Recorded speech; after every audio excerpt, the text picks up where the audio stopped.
Hello dear students, welcome back to my channel physics SPC work energy and power का एक क्वेश्चन। A particle moves from point, एक ये point है उसका पोजीशन वेक्टर है ये, टू एक अंदर पॉइंट है उसका ये दूसरा पोजीशन वेक्टर है। When a force newton is applied, how much work has been done by the force.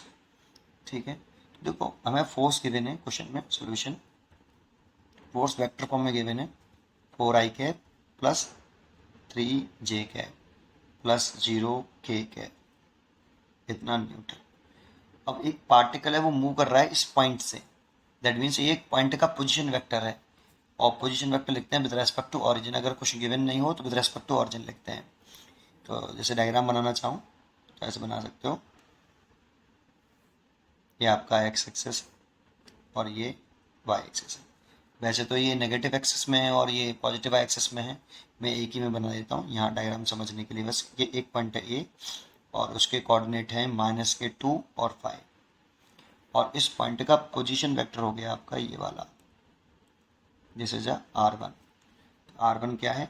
r1 vector position vector है, position vector of point A with respect to origin लेते हैं। अगर कुछ जानकारी ना हो तो विद रेस्पेक्ट टू ऑरिजिन ही कंसिडर करते हैं। और कोई दूसरा पॉइंट कहीं भी मान लो, जैसे मैंने बी यहाँ मान लिया, ये दूसरे पॉइंट का कोऑर्डिनेट वेक्टर है, लेकिन एक आई और ये जे है और के इसमें जीरो है। ठीक है, इसमें देखो आई जीरो है, जिस पे ध्यान रखो 4j कैप और प्लस 3k कैप है, सो 0 एंड 4 एंड 3 ऐसे। और इसका पोजीशन वेक्टर आपका ये वाला है।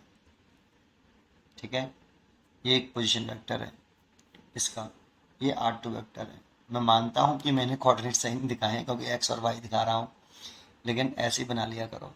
ठीक है ना, कहीं पे भी हो ऐसे दो बना लीजिए। r2 वेक्टर पोजीशन वेक्टर है, position vector of point B with respect to origin. ठीक है, अब r1 वेक्टर की वैल्यू हमें दे रखी है यहाँ पे कितनी, -2i कैप प्लस के 5j कैप प्लस के 0k कैप।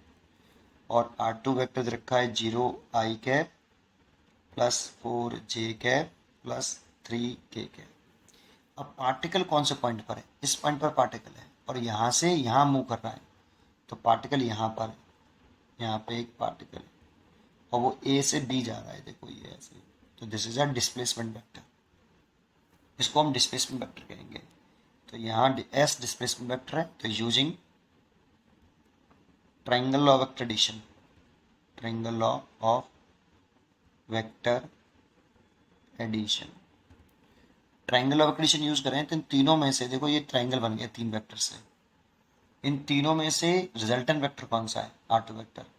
हेड हेड है और टेल टेल है, ये सेम ऑर्डर में अरेंज है और ये अपोजिट ऑर्डर में अरेंज है, इसीलिए r2 वेक्टर रिजल्टेंट वेक्टर है किसका? r1 vector plus s vector का। तो यहाँ से हम डिस्प्लेसमेंट वेक्टर निकाल सकते हैं, displacement vector s vector equal to r2 vector minus r1 vector.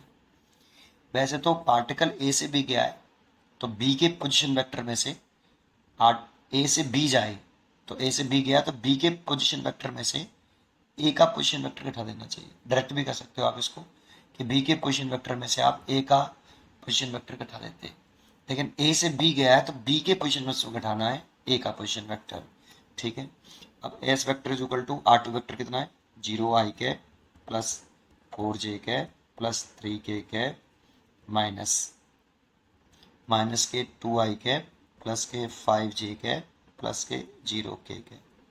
अब देखो माइनस माइनस प्लस हो जाएगा, तो 2i कैप प्लस का, और इस माइनस से ये माइनस हो जाएगा और यहाँ प्लस के 4j और यहाँ आपके माइनस के 5j हो जाएगा, इसीलिए माइनस का एक j बचेगा, यहाँ 0 है, ये प्लस के 3k। This is a displacement vector आपका, इसको आप डिस्प्लेसमेंट वेक्टर कह सकते हो। और हमारे पास फोर्स वेक्टर दे रखा है, अब डॉट प्रोडक्ट करके वर्क डन निकाल लो, इसीलिए वर्क डन पूछ रहा है। Work done W is equal to F vector dot S vector. तो W is equal to F vector कितना था? 4i 3j इसके सीक्वेंस पर हमेशा ध्यान रखना है कि चाहिए कि आई दे रखा है, जे दे रखा है। कभी कभी आई दे रखा होता नहीं, हम गड़बड़ कर जाते हैं। +0 K cap dot 2i cap minus J cap +3 K cap dot product कर लो। वैसे तो सबका मल्टीप्लाई करते हैं, लेकिन जो परपेंडिकुलर होंगे उनका डॉट प्रोडक्ट 0 हो जाएगा, केवल जो पैरेलल होंगे उनका डॉट प्रोडक्ट बचेगा। इसीलिए आई का आई के साथ कर लेते हैं, 4 और 2 8, जे का जे के साथ करते हैं तो -3 और ये 0 हो जाएगा। इसलिए W आया 5 जूल, 5 जूल। इसलिए इसका आंसर हो गया D. D is A correct choice. पढ़ते रहिए और खुश रहिए। Thank you.